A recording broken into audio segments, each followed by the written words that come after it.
Another join in SQL is the cross join, and a cross join produces a result set in which every table is joined to every row in the other table.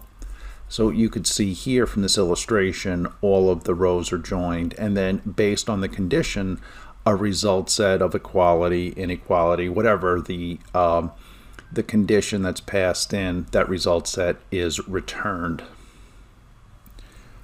One thing about all these SQL joins that we discussed, the inner join, the left outer join, the right outer join, the full outer join, the cross join, is in many cases they will return similar result sets.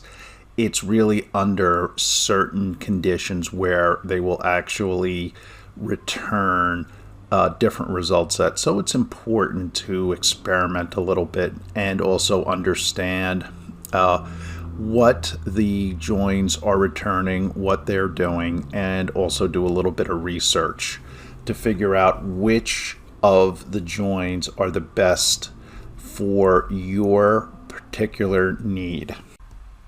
So let's take a look at the example of the cross join. So here we have the cross join, and we are again selecting our columns. We have our two tables.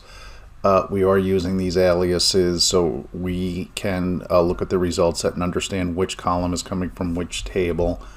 We have our tables in here, and we're doing our cross join on these two tables, and we're looking for a condition where the student count in class equals the student count in classes. So let's go ahead and run this.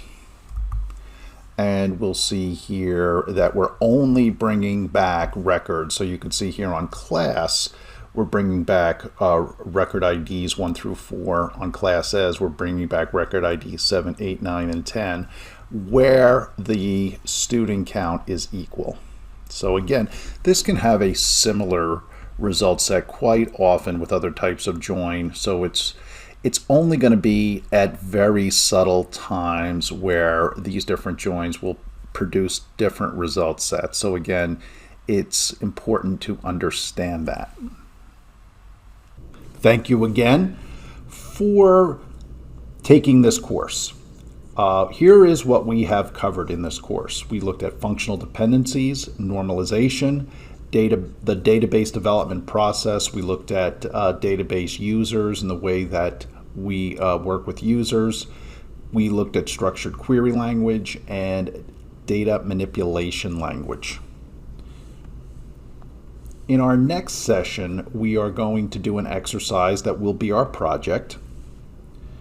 For future classes, please consider contacting coding boot camps for private tutoring sessions for system administrators, or other types of weekly or monthly plans for coaching sessions and tutoring sessions in the structured query language or the database program.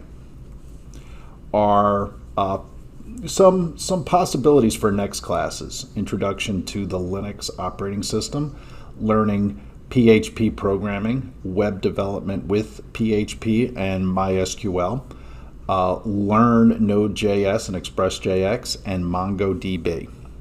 Once again, thank you for taking this course. It's been a pleasure working with you.